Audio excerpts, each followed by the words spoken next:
I'm tuning in from just outside Phoenix, Arizona, and so excited today, both for the speaker we have joining from the other side of the world, as well as the topic, pain and Parkinson's. I mean, I think we saw a huge spike in registrations because it's just one of those topics where it affects quality of life so immediately.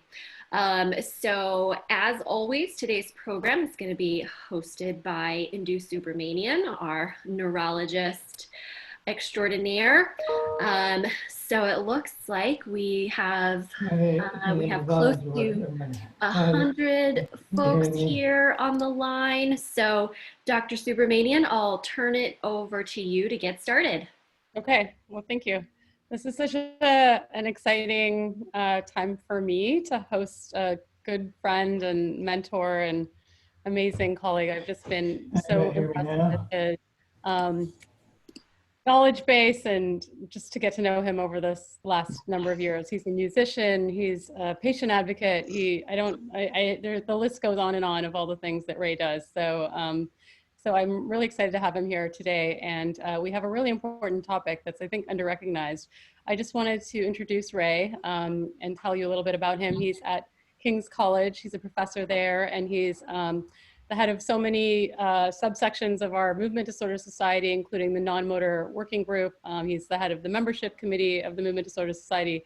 He's just prolific, and every day he writes a new paper, I feel like. So he edits a journal. He's just done a lot of work. But the main thing that I think he's really brought to Parkinson's disease is the recognition of the importance of non-motor symptoms. And I wanted to give him an opportunity to teach us a little bit about what got him into the field. First of all, what made him diverge from some of his outside other passions and become a doctor, a neurologist, a movement disorder specialist, and then the non-motor king of movement disorders. So Ray, over to you to tell us all about that.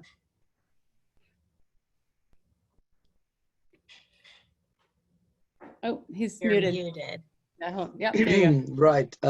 Thank you. I hope you can hear me. And so firstly, I think I'd like to thank Indira Subramanian for inviting me tonight, and also for Andrea and hosting this session for all of you to tune in. It's a little bit late for us, but nevertheless, the issue is so important that time doesn't matter. I chose pain as one of the topics. It's a really important research focus of ours here, and which I think rhymes with people with Parkinson's across the world. And Indu, you asked me first a question about how I got into Parkinson's and people with Parkinson's and neurology. That's largely was driven through my home circumstances, so to speak. My father was a neurologist, and I grew up seeing a lot of people with Parkinson's and other conditions, and so it was a sort of natural evolution in many ways. And then when I started doing my research career, I saw that while everybody is talking about, it so happened my first work was to do with Parkinson's, and I got involved in a study of apomorphine in Parkinson's, which we wrote about from the UK way back in the early 90s. And at that stage, as a junior trainee, I realized that while everybody in Parkinson's talks about dyskinesias, the movements, the tremors, all my patients were telling me was about, a lot of them were telling me about problems with their mood, problem with dribbling of saliva, problem with pain, problem with sleep, problem with urinary function, and not a lot seems to be done about it. And furthermore, I felt that the neurologists in particular had a shocking lack of knowledge in these areas, and often brushed over this when people came and asked about these things in the clinic, and the focus remained entirely on the motor syndrome of Parkinson's, so to speak. So that really got me into the field and sort of tried to develop the field, looking at the whole spectrum of non-motor aspects, non-movement aspects of Parkinson's. And I often call it the hidden face, because it's not what we see. And now I'm very happy to say even the undergraduate students at King's have a special lecture on the non-motor aspects of Parkinson's. So it's really become quite a, and the MDS, the society that we all belong to, have also got quite regular dedicated focus, and you're part of it. But we have a study group, etc. So I think the field is expanding. There is a huge amount that still needs to be done, but and there are massive challenges. But that's really what got me into it. And I think the main issue is that A, it's an unmet need, and B, if I ask majority of people with Parkinson's who would be tuning in today, some of the symptoms I'll mention or we can talk about will definitely rhyme with them. And often you will see that this has either not been discussed or not been attempted to be treated. So those are really the issues that we're trying to address. That's amazing. Well, thank you for leading the charge and for increasing our knowledge base about it. It's been really interesting to learn from you so much that I think is really under-recognized and undertreated. So without further ado, maybe we can get into your talk, the main focus of your talk, because I know people are really interested in the subject, but then we'll have some time afterwards to learn more about your passion for non-motor symptoms.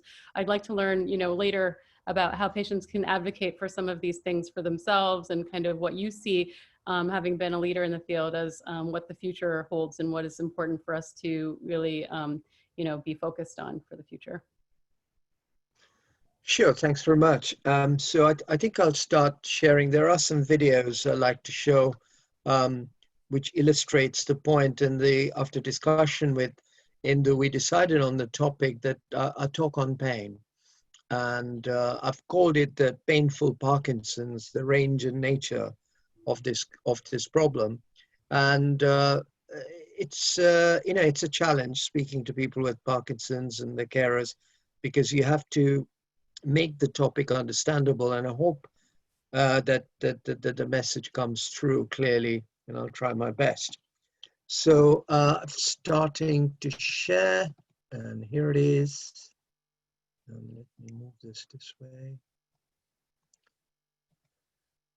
Right, so as Indu said, that I work at King's College Hospital in London, and we have a lot of interest in non-motor aspects. In fact, all of my work really is based on the non-motor aspects of Parkinson's, and pain is one of them, and I think one of the dominant issues that is a challenge. At the same time, it's a really important part of the spectrum of non-motor aspects that occur in Parkinson's.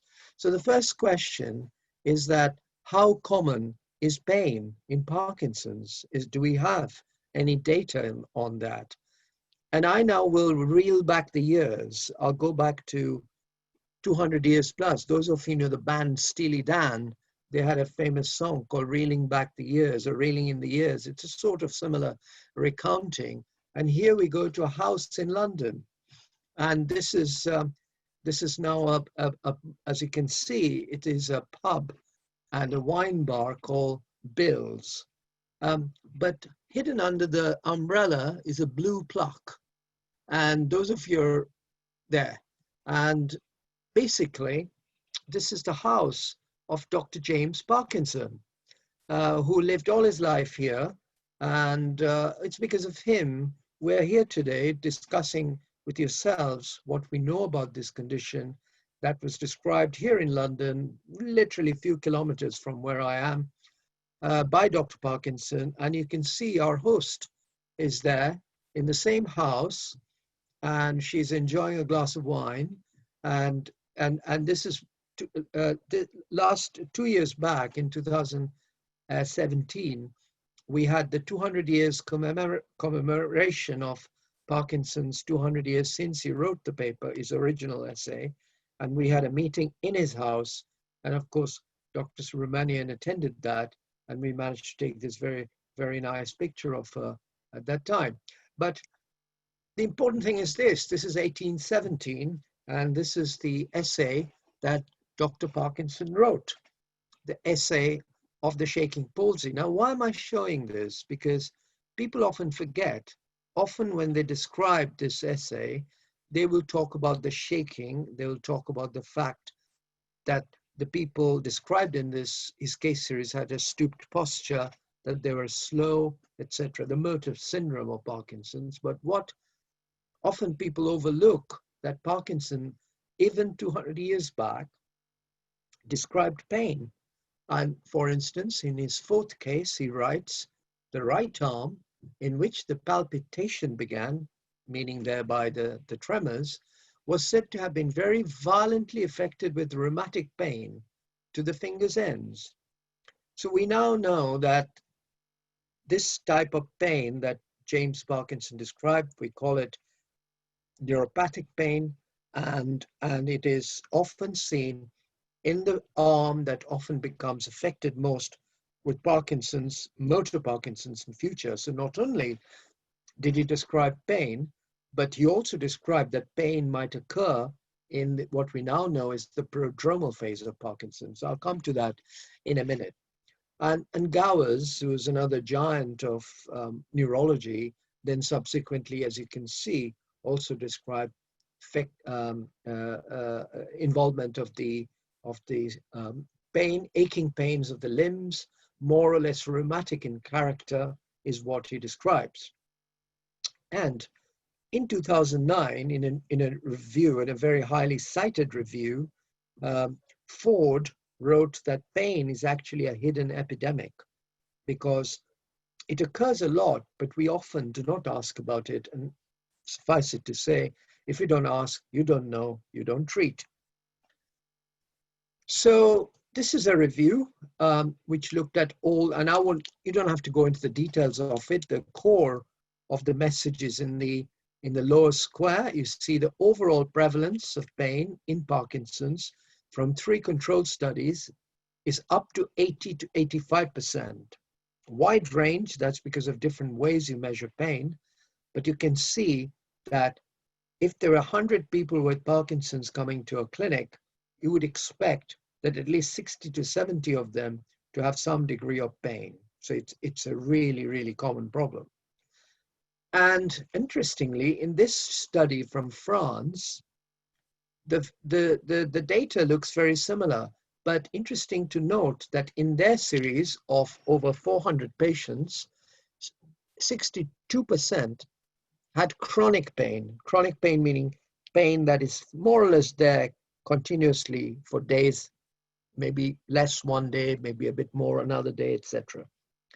And it is also interesting to note in this paper that only 20% of the 62% were actually treated for pain, meaning thereby that even though they had this chronic pain, the doctors or the nurses did not recognize it, or the person did not declare it. As a result, the condition was not treated.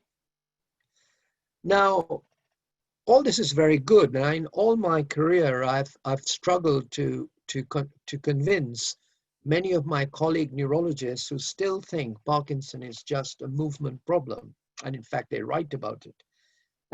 So we did a small study in London when we asked our patients, okay, you know, the specialists tell me that this is not of any importance. The patients are really bothered about the tremor and the movement. They're not bothered about pain. So we asked patients to list the symptoms that bother them the most, the top 10. And you can see in this paper, which was published in 2010, that apart from fluctuating response to medication, which the patients rated as number 1 bothersome symptom, majority of the others are non-motor. So there is mood, there is dribbling of saliva, there is sleep problems, then there is tremor, and then comes pain. And then there is bowels, urinary problems, falls, and other issues come after that. So pain is right there, according to the patients, even though the neurologists might disagree, or some healthcare professionals might not agree, the patients are telling us, hello, do something about it. It is one of the most bothersome symptoms that we have. So there we have a patient perspective. Now let's look at the pathophysiology a bit, because you would want to know, okay, Chaudhuri is telling us all about pain, why does pain occur? Why do we have to have pain in Parkinson's? Well, it is a multifactorial issue. It is not simple like most things in Parkinson. So this is a review that we wrote last year, and Katerina Rukavina and Valentina Leto are both here. My fellows in Rukavina is actually working on pain, found and suggested 3 core areas. One is the non-dopamine neurotransmitter problem that occurs in Parkinson's. So you can have involvement of the cholinergic system, the noradrenaline, and also the serotonin. These are different chemicals in the brain. They can mediate or be partially involved in pain. But most importantly is the opiate system.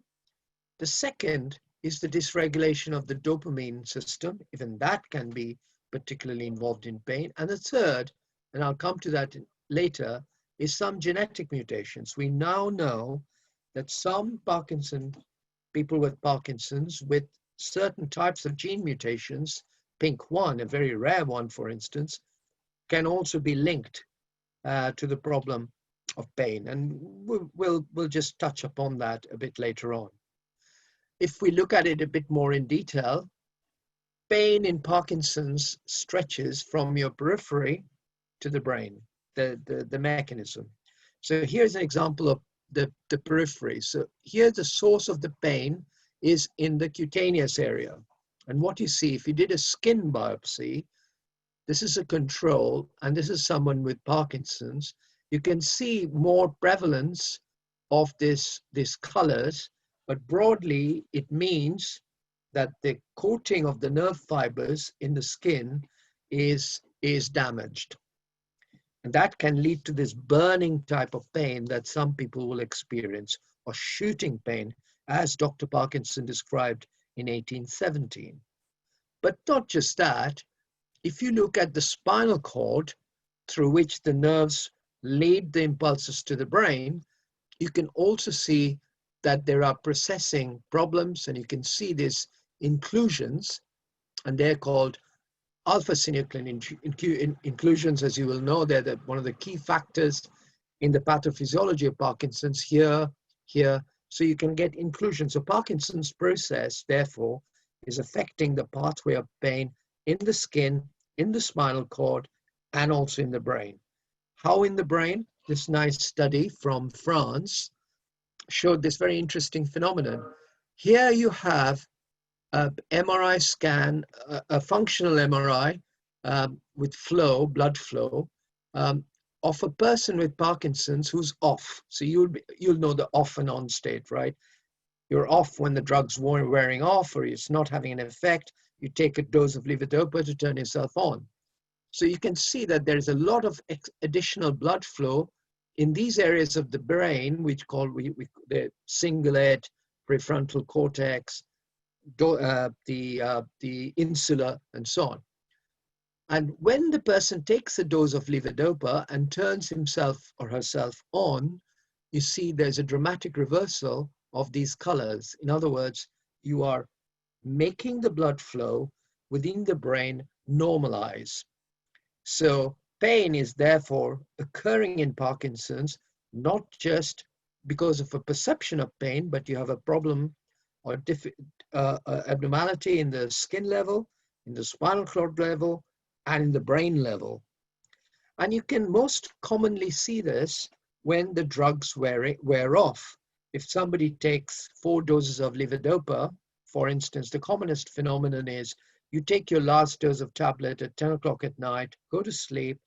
Often people would wake up first thing in the morning with the toes turning in and some pain associated with it. We call it early morning dystonic pain. And that can be very, very troublesome. I won't go into the details of this graph, but you can see here, these are the various symptoms that gets worse. In blue is when the person is off, and in purple is when the person is on. And you can see swallowing problems, anxiety, fatigue, and pain can all get worse as the tablets wear off. And I'll show you a video. I hope it plays.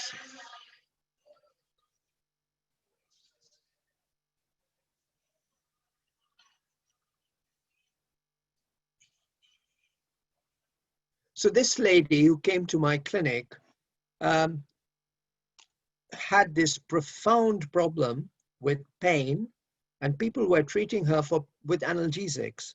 But her treatment is not by analgesics. Her treatment is treating the off period, because the pain you saw there was when she was off. So treatment of this type of pain is by giving her more dopaminergic medications so she doesn't get this off period. As you will see, I will again show you this video. She says, and she's off at this moment, she's in the clinic, she needs a tablet, and her main problem really is not her movement issues, but pain.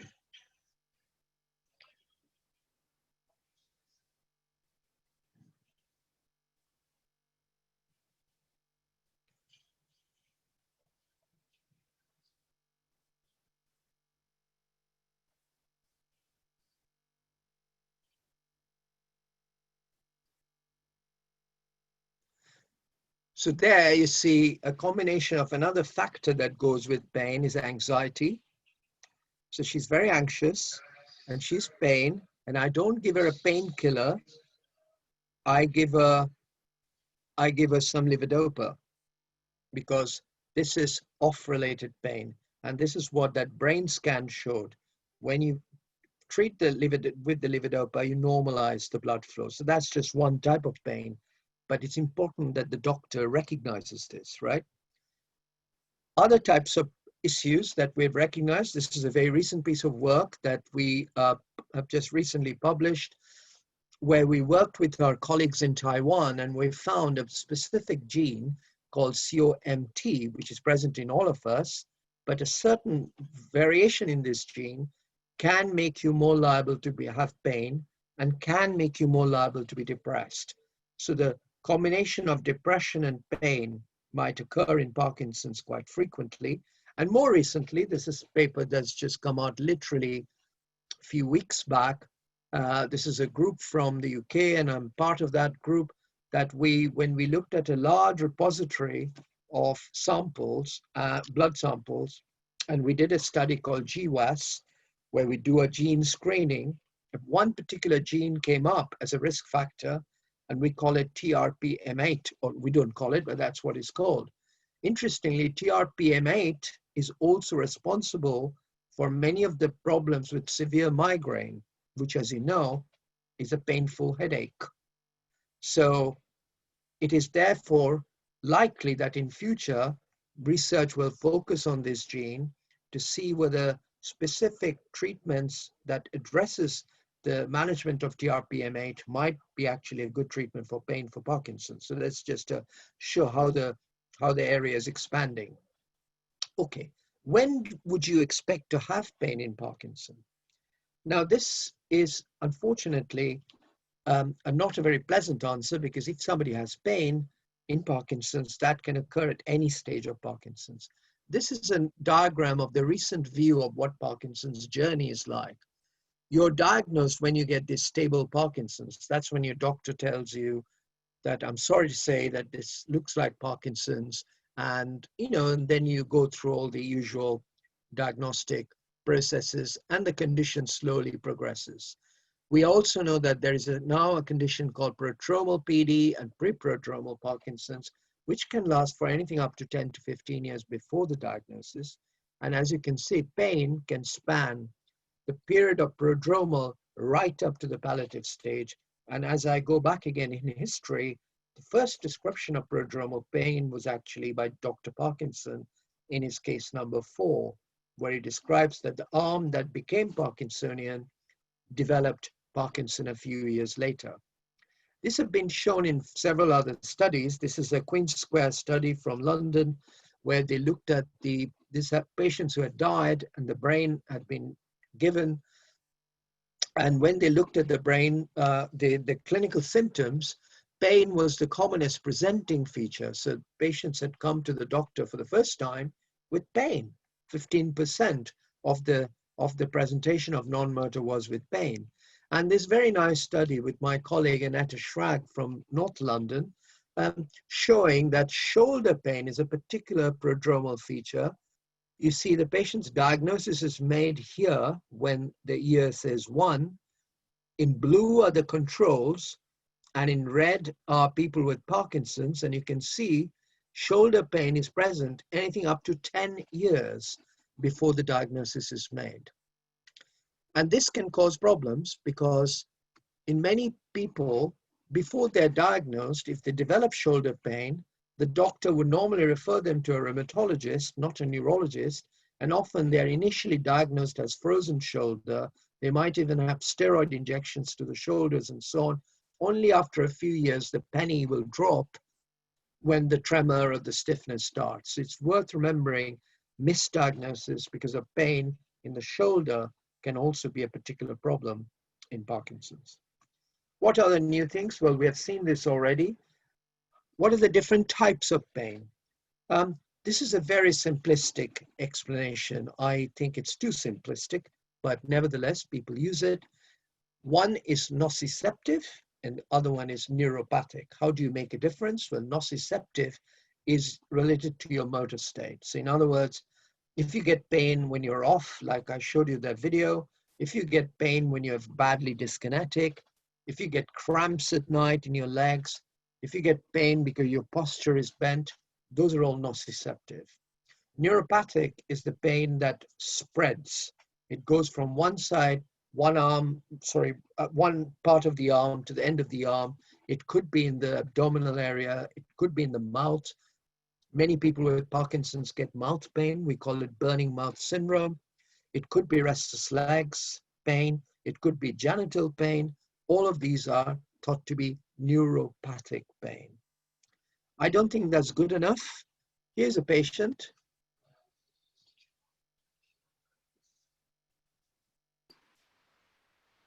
You know what? We can't hear the audio. Can you do that fix again? Okay. Maybe I'll just describe, actually, because just for the sake of it. It's essentially Mr. Palacio I have his consent. He's a 33-year-old man who had come to me, and he describes various different types of pain. He describes pain in his shoulder, and you can grade that. He's graded that as 8 out of 10. He then described pain in his groin area and pain going down his leg. So already you can see he has 3 different types of pain. And if you break it down further, therefore, he had a multifocal musculoskeletal pain, in other words, muscle and the skeleton. And he also had pain that was dopa sensitive. So this is pain in his legs, which got better after he took levodopa. So that means that is off-related pain, like I showed you that lady with the anxiety-related issue. So this is just one example. Now another example is this. I will try the video. I'm not sure whether it'll. I can try see if I can, because it'll be nice to have the recording. Can you help me with that? This is Katerina, by the way, who's my pain doctor. No, I think go to more.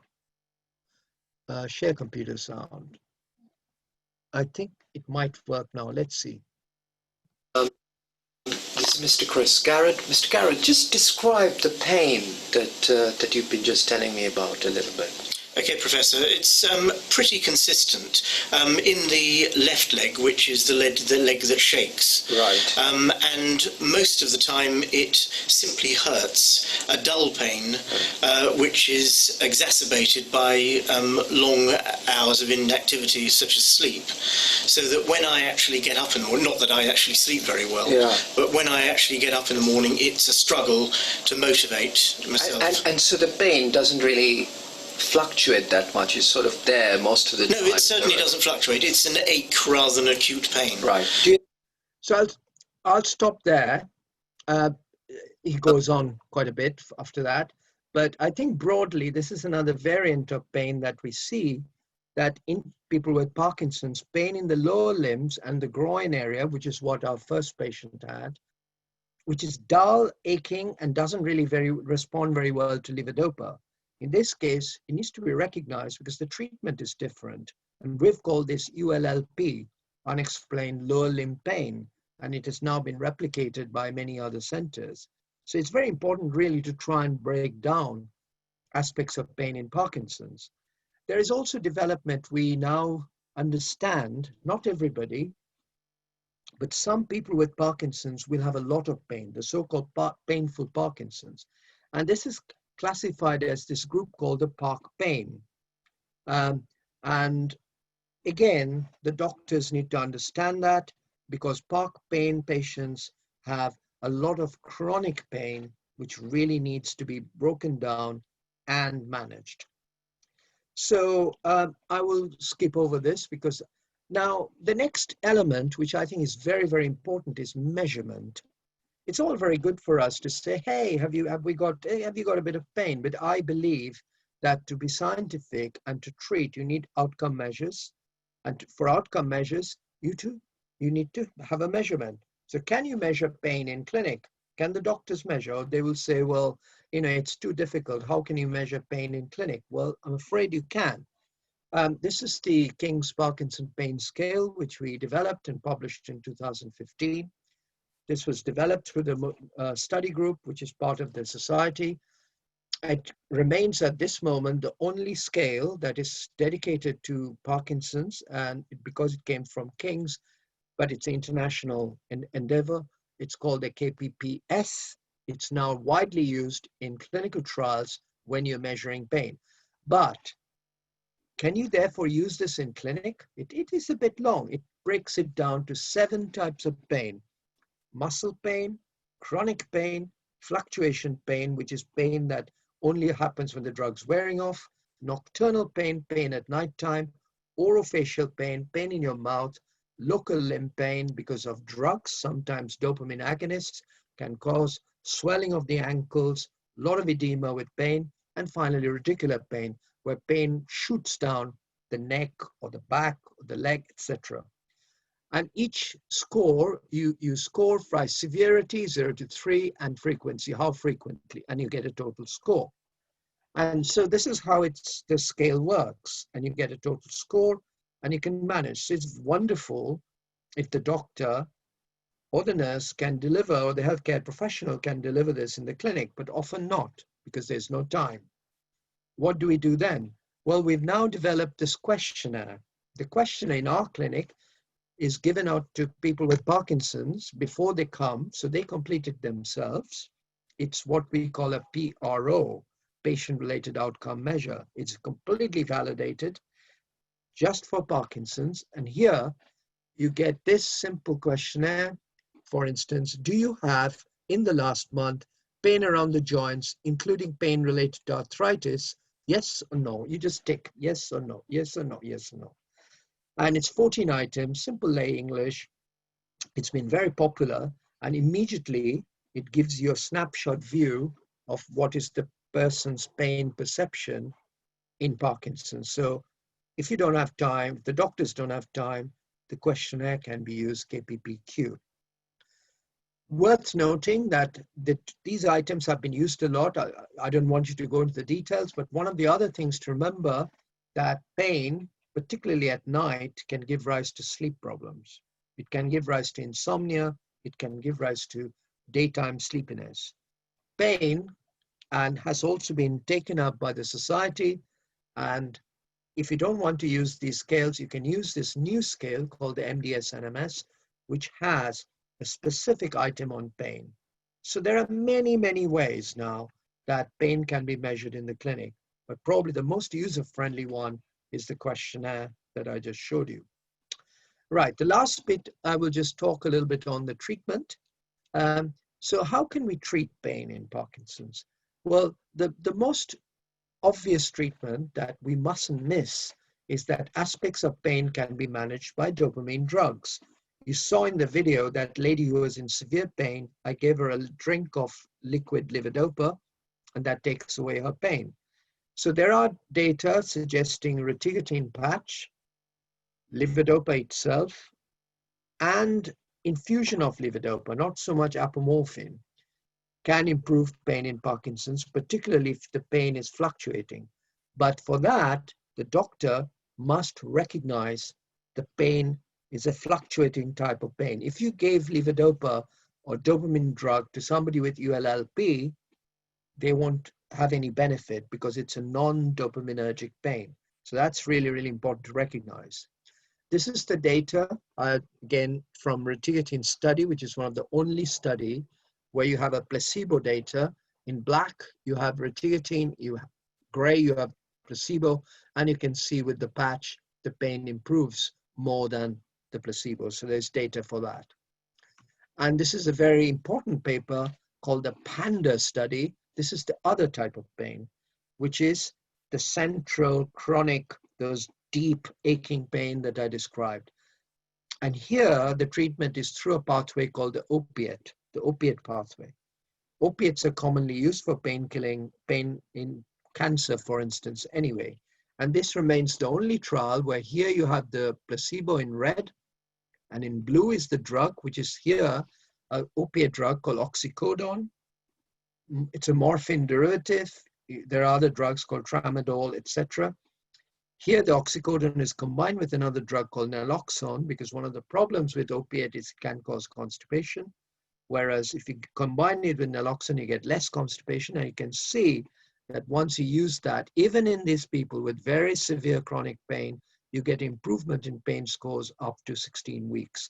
And based on these two evidences, the society that we all belong to, this is the Movement Disorder Society, I've recently published evidence-based review, and you can see the only two treatments recommended by the society are Retigatin and oxycodone, but both of which do not really have enough evidence yet, but that's the state of the play, even in 2020, with the condition as prevalent as pain in Parkinson.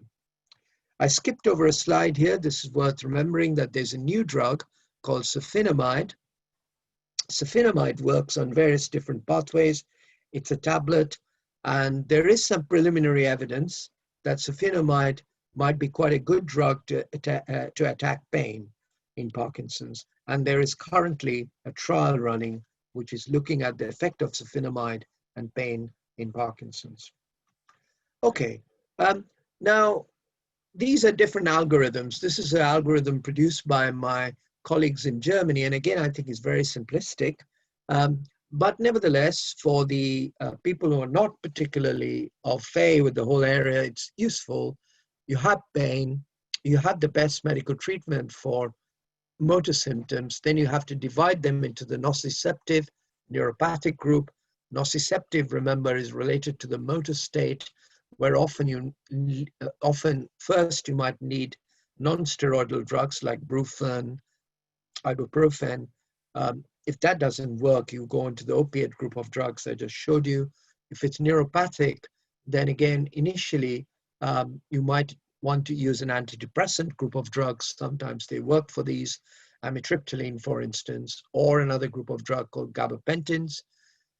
Then you might have to combine it. None of that work, then you can go back to the opiates. Of course, this algorithm doesn't really tell you anything about the fluctuation pain, which I think is one of the commonest form of pain, where the treatment is based on dopamine, which we mustn't forget that.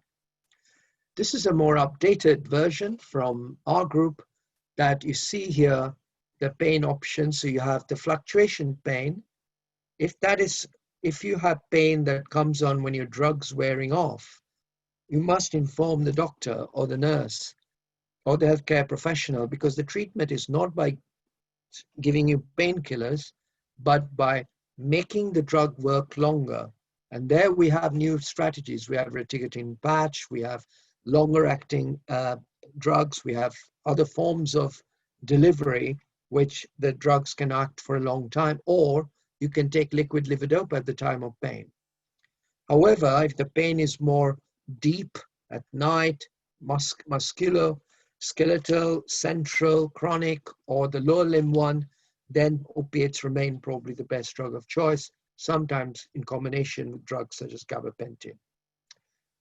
Anything else? Well, this is a sort of mixture of what I've already said.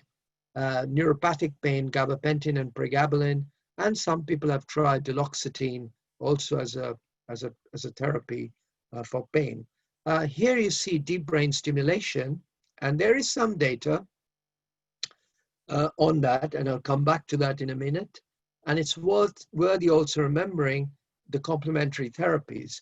And this is the Dr. Subramanian's kingdom of acupuncture, exercise, dance therapies. I should have put yoga there as well. All of which have a beneficial effect on pain. And we mustn't forget the importance of this. In some situations, they work better than the drugs itself. And if we stay with that, I think there was, it's worth remembering that in some patients, deep brain stimulation can also be very beneficial for pain, but I would not advocate DBS for pain control.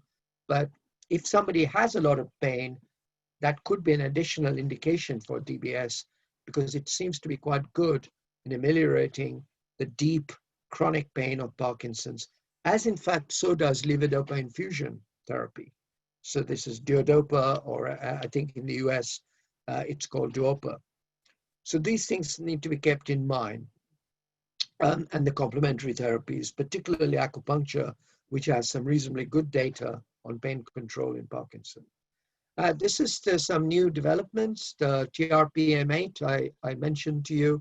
There are some development of antagonists, particularly to treat chronic pain and migraine. And remember that the same gene has been identified in Parkinson's, so it may be that similar treatments might be of some benefit in Parkinson's in future, but these are in development. And here is an algorithm that maybe we can all undertake, that if a person comes with pain, the best thing is to use is the questionnaire, which you complete yourself while waiting to be seen. Yes, no, 14 question. Then the doctor and the healthcare professional looks at that and will be able to define the different types of pain that we have talked about. Now, if the particular clinic or the doctor or the professor or the nurse has a specific interest in research, they can then employ the KPPS, the scale, which divides people into 7 subtypes of pain, and that can go into its own management strategy. From a clinical purpose, the KPPQ will tell us whether it's musculoskeletal, central, fluctuation, or other types of pain. And as I've already suggested, that there are different treatment strategies that you can undertake. And this is personalized treatment for pain in Parkinson's. And here is the KPPQ, the questionnaire that we talked about. So to conclude, therefore, I think what I've taken you through is a journey of this whole complex yet really fascinating area of a highly underappreciated area in Parkinson's, of pain. It's highly prevalent. As I said, the data can be anything up to 60 to 70%. It is present from prodromal right to the palliative stage. There's a wealth of data suggesting that it deteriorates your quality of life, not just the person, but also the carer. The pathophysiology is very complex. You can have pathology at the skin level, at the spinal cord level, at the brain level, and that's why you get so many different types of pain. You can measure it in the clinic. We now have a PRO. A person with Parkinson's can complete the questionnaire themselves and give it to the doctor. There are some genetic components that's coming out, particularly TRPM8 being a new candidate, and both dopaminergic drug and non-dopaminergic drug may be required to manage this problem. I'd like to therefore thank you for your attention, and I hope it was of some use. Thank you very much.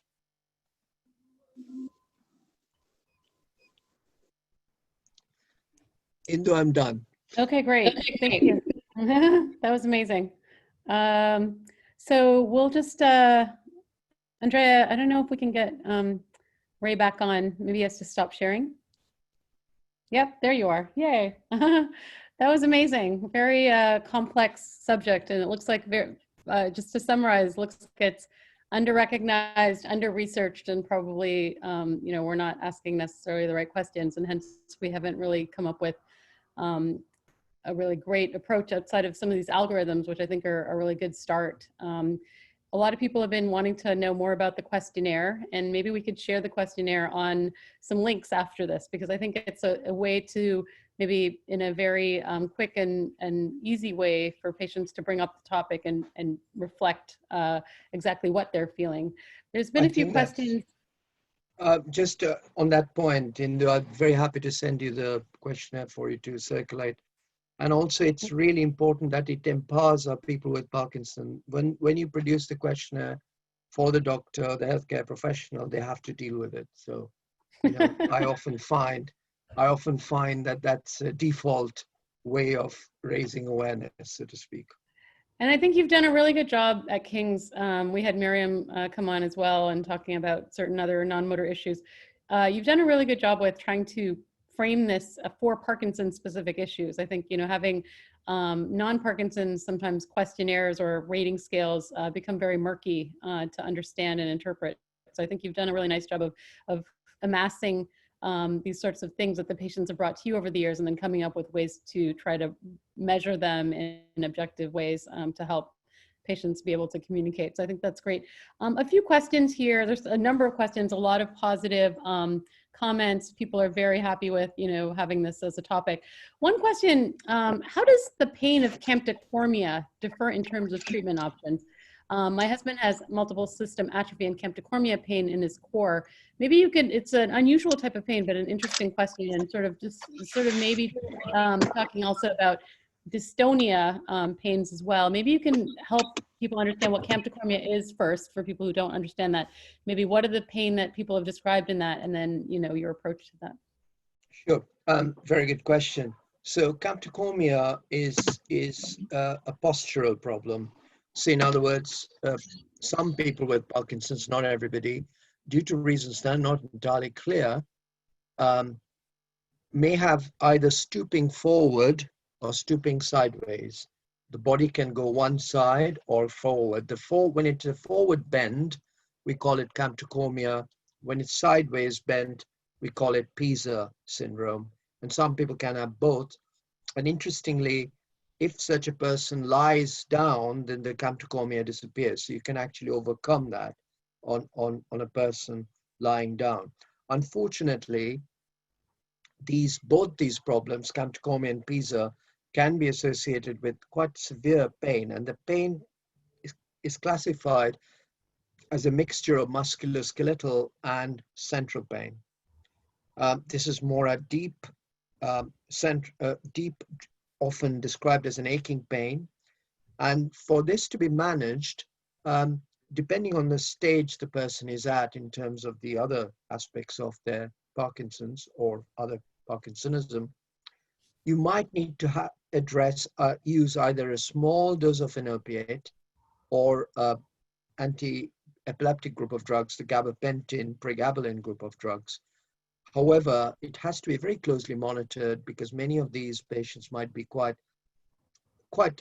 advanced in their motor state. They might have other non-motor issues that might be aggravated. So it needs close monitoring. But this can be done with opiates and with gabapentin group of drugs.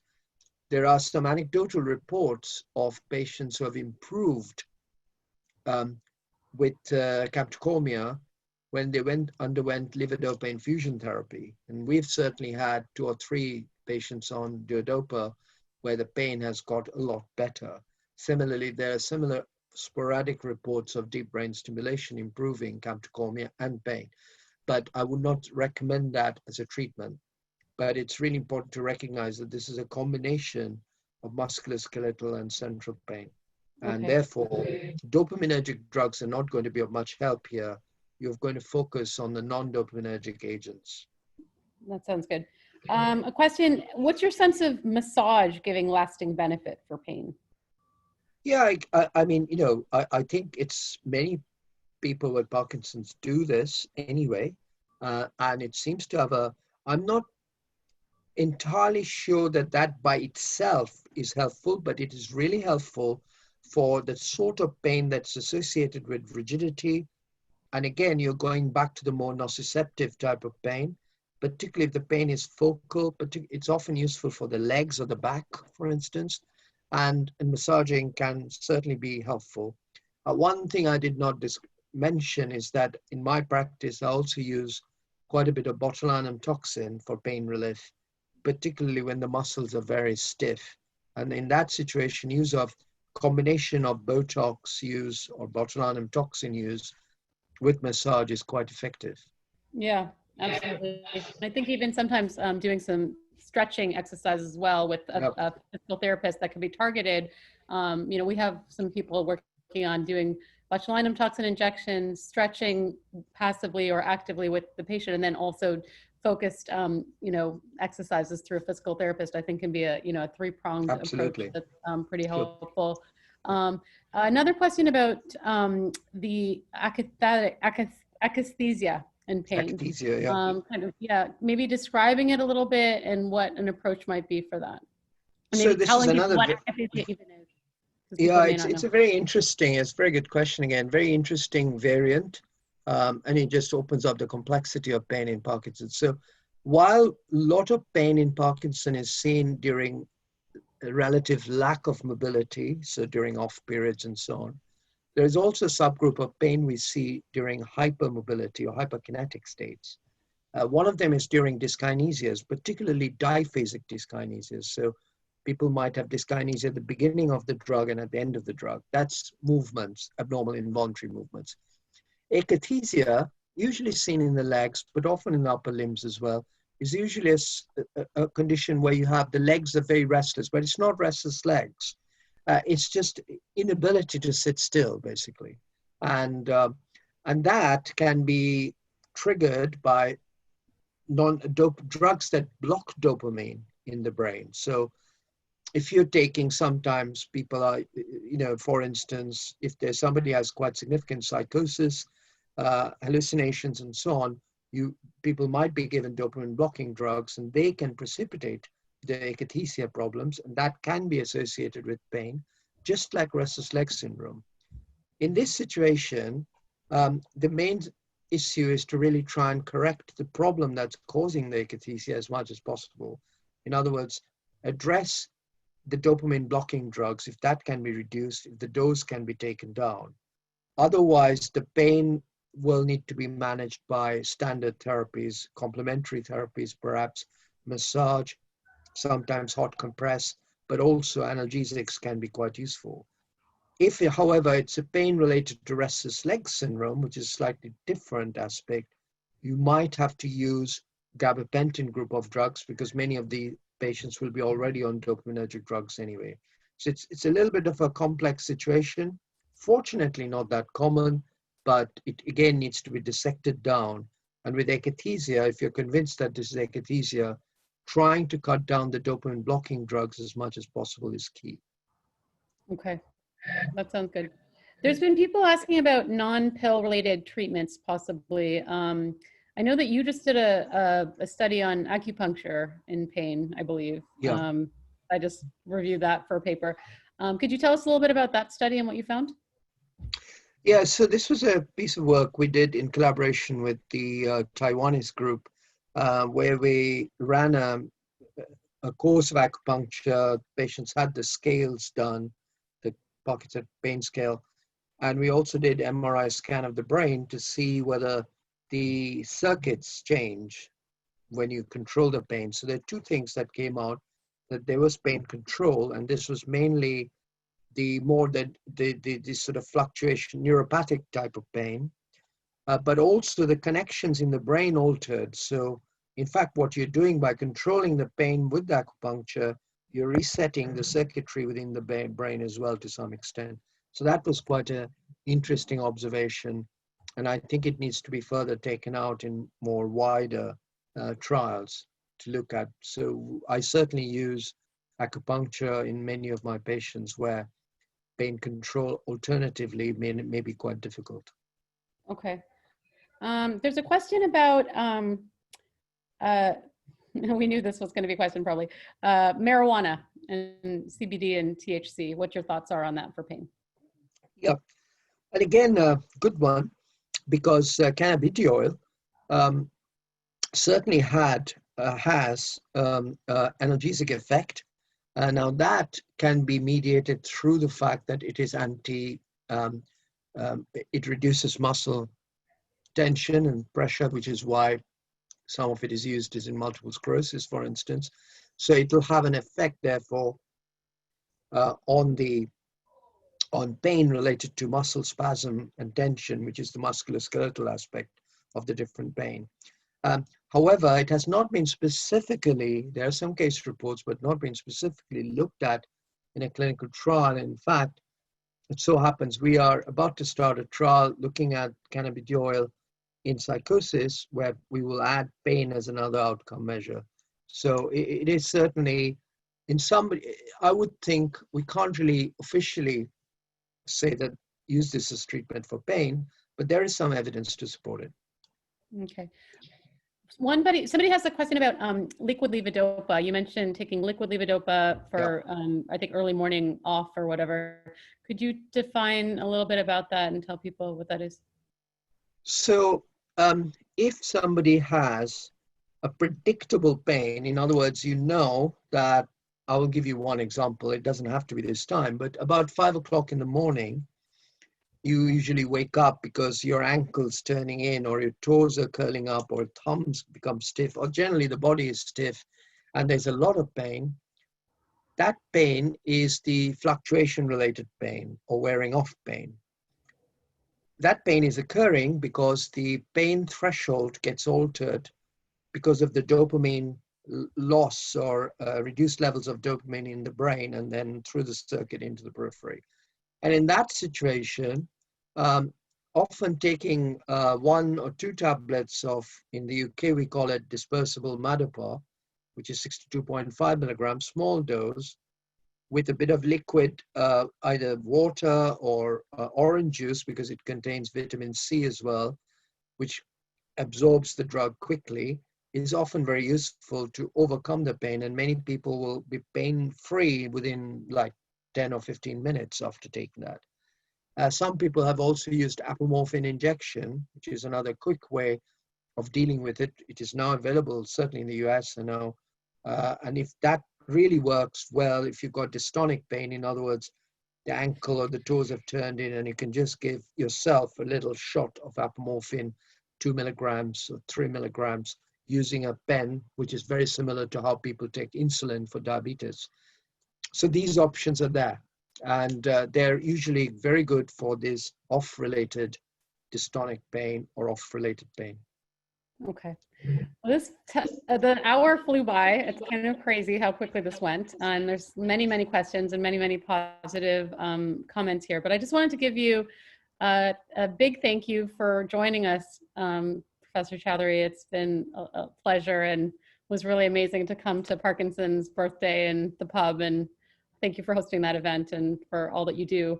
I wanted to give you a couple of minutes just to close and say something, you know, inspirational, looking to the future and maybe giving patients a sense of hope and something maybe your favorite thing and most important thing for patients from your perspective to advocate for. Well, I think thank you for again having me on, and I hope I wasn't a pain, but you know, it's but I think it's highlighting these issues as much as we can is a positive thing, because only then the clinicians and the researchers will start focusing on these huge areas of unmet needs, and also the charities and our funders who give us money for research, which is woefully inadequate when it comes to non-motor research in Parkinson's compared to what we get with motor research. So the positive thing is people are waking up to it. The bigger industries are now developing or going on to develop pain-specific drugs, and not just pain. There is developments in the field of depression, anxiety, sleep, many other areas, which previously there was no research, no industry development. So I'm hopeful in the next 3 or 4 or 5 years, we'll have some really good treatments available for many of these aspects, the unmet needs in Parkinson's, and overall the quality of life of people with Parkinson's and the carers would actually develop quite quickly as we develop greater understanding of these symptoms. And I'm very pleased to say that in modern research out only few days back had suggested that beer is actually good for Parkinson's. So that's another good note to remember, that it has a beneficial effect. And so it's not all, doom and gloom. I think there are lots of positive things to think about, and exercise and complementary therapies. So treatments that are necessarily not dictated by industry and so on can also be really useful. And I think you've championed the complementary areas, as I showed, acupuncture, exercise, yoga, as well as now emerging evidence of dance, particularly program dancing, can be really effective. So I think these are pleasurable pursuits that you can undertake at the same time address some of the key unmet needs and challenges. So those would be my sort of ending comments. Absolutely. Well, thank you so much, Ray. I really appreciate it. You're absolutely not a pain, but an absolute pleasure. Quite the opposite. So, and always a pleasure. So I appreciate you taking the time in the evening in the UK and your busy schedule to come join us. And I think you've been, I hope that you can read these comments. I think Andrea can send them to you after, because you've been very well liked and people hope to see you again here. So thank you again. So Andrea, back to you for our goodbye wave. Yes, thank you to you both. Thank you to all for your insightful questions. We hope to see you again soon, and we'll do our usual goodbye wave. Spanning the globe. Bye now, everyone. Thank you. Thank you.